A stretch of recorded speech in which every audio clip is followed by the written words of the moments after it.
Aunty এগুলো তো কোনোটাই আমার হাতে নেই বলো। তবে হ্যাঁ, তোমাকে একটা কথা দিতে পারি, মিস্টার সিংহ রায়কে আমি আমি এগুলো থেকে কিছুতেই বঞ্চিত হতে দেব না। বঞ্চিত হতে দেব না? ছাই করবে তুমি, ছাই। আমার জানা আছে। হ্যাঁ মেজো, ওকে সব কথা বলছিস কেন? আর দেখ, আমাদেরও কি ওই জামাই আদর করার কোনো কপাল আছে? যতদিন না এই রিঙ্কি তুতুলের বিয়ে হবে, সে ভাগ্য তো আমাদেরও হবে না রে। তুমি কি আমাকে খোঁটা দিচ্ছ? না, খোঁটা দিচ্ছি না, বলছি। আচ্ছা ঠিক আছে, তোমরা নিজেদের মধ্যে এরকম করো না। ব্যাপারটা যখন মিস্টার সিংহ রায়কে নিয়ে, তখন আমি তো সেটা কিছুতেই নেগলেক্ট হতে দিতে পারি না। এখন আমাদের সবাইকে ভাবতে হবে যে মিস্টার সিংহ রায়কে সেদিন কি করে স্পেশাল ফিল করানো যায়, কি করে ওনার দিনটা আরো বেশি স্পেশাল করা যায়।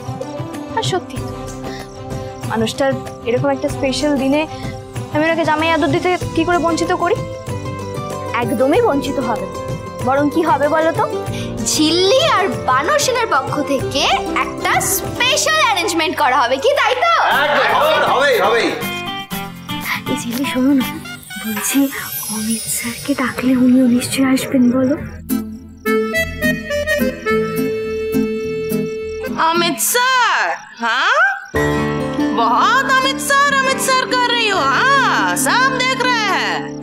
ए सुनो रिंकी, इस सामने ही ना আমি তোমার বিয়া দিব। হ্যাঁ আমার সাইলির বেটার সাথে আমি কথা বলে নেব সব। অমিত স্যার, এই দানা না তোমার ছাড়তে হবে। হ্যাঁ কুচি কুচি করে ছাড়তে হবে একদম। ছিল্লি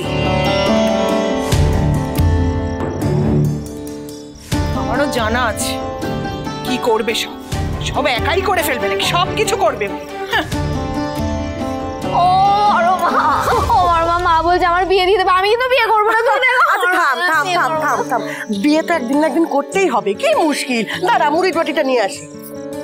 আচ্ছা শোনো না, বলছি তোমার বিয়ে করতে অসুবিধাটা কোথায় বলো তো? হ্যাঁ মানে ছোট মামি আর বন্ধু ছিল তো ভালোই। আরে বাবা তোরা বুঝতে পারছিস না, আমারও তো ঝিল্লির মতো লাভ। সেটা কি অমিত স্যার? আমি তখনই বুঝেছি, যখন দেখো বেশি সাহস দেখেছি, আমি তখনই বুঝেছি এরকম একটা কিছু ঘটবে।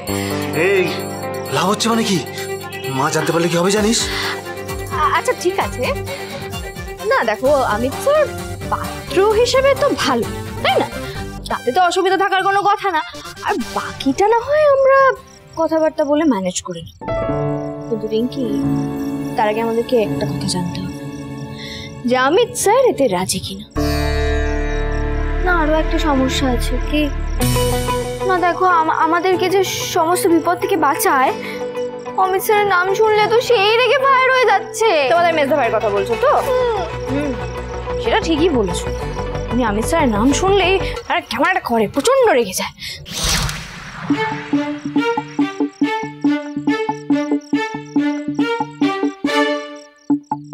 এই মেজদা ভাই, আমি না খুব বড় একটা বিপদে পড়েছি জানিস তো, আমাকে একটু বাঁচা প্লিজ প্লিজ। আমি একটু পরে কথা বলছি।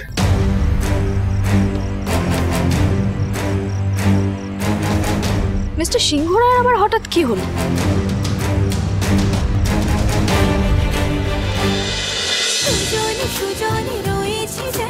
তেঁতুল পাতা সোম থেকে রবি প্রতিদিন সন্ধ্যে ৬টায় স্টার জলসায় ও জিও হটস্টারে।